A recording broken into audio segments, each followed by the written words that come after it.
There's a famous experiment that comes up regularly when people talk about culture and organizational development. It's called the Five Monkeys, or Five Monkeys in a Ladder. And it goes something like this. A researcher put five monkeys into a cage with a ladder in the center that led to freedom. Now, there wasn't much room in the cage and there was really nothing to do, so the monkeys got bored pretty quickly, and typically one of them would step up and begin to climb the ladder to escape. When they did, all the monkeys were punished with negative stimuli as a group, either being sprayed with water, loud noises, or in some cases even electric shocks. And this continued until, after a while, when a monkey began to climb the ladder, the others would attack it to prevent the punishment. When all the monkeys had stopped trying to escape, they were replaced one by one. The new monkeys would come in, they'd approach the ladder, and then they'd be attacked by the others. Now, this pattern continued until none of the monkeys who had actually experienced the punishment remained in the cage, but the behaviour still persisted. The learned norms meant that all the monkeys feared the ladder, even though by this point none of them knew why. The experiment showed that group culture and learned behaviour are much more persistent than the actions of any individual, and that organisational rules can outlast the group that established them, usually for a good reason, even when that reason no longer exists. Now, there's just one problem with the Five Monkeys experiment. There's no clear evidence that it ever, in fact, happened. It's a good story, but an examination of the research fails to uncover any documented reports of it taking place.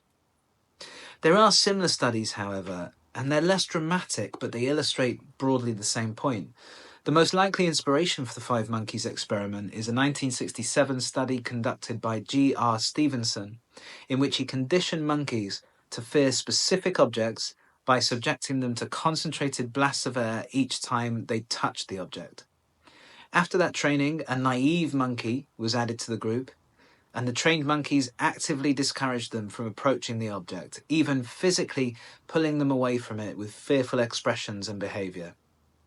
As a result, the naive monkeys learned to stay away from the object, despite never having experienced the negative stimulus. Other famous examples of learned behaviour include Martin Seligman's research, also from 1967, in which he found that dogs that had been exposed to inescapable electric shocks later refused to attempt escape when the shocks were removed. And this is similar to a study in 1953 by Solomon and Wynne that trained dogs to avoid electric shocks by jumping over a hurdle whenever a warning siren was sounded. When the shocks were removed, the jumping continued, showing that the previously reinforced behaviour was extremely resistant to change. Now, this phenomenon isn't restricted to animals. Psychologists have often found that people are heavily influenced by normative pressure. Several studies conclude that sharing information about how much others have donated to charities leads people to donate similar amounts, for example.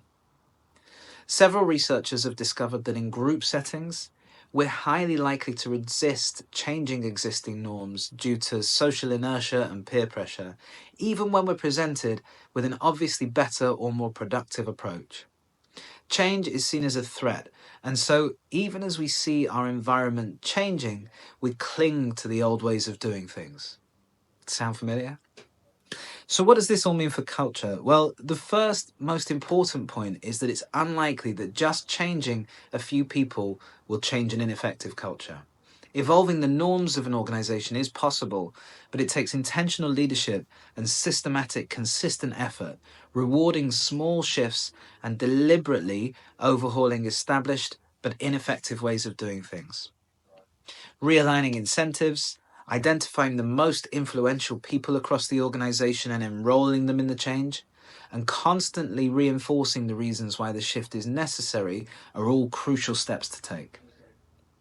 The second factor highlighted in much of the research on this topic is that the longer a norm has been established, the more deeply entrenched it's likely to be and the harder it will be to change. So if you've identified elements of your culture that need to change, get to work on them straight away, or they'll become even more difficult to shift. Finally, question everything. Are there genuine reasons for the way things are done, or are you experiencing the five monkeys effect? What once was important and effective may not be anymore, and it might even be the thing that's holding you back.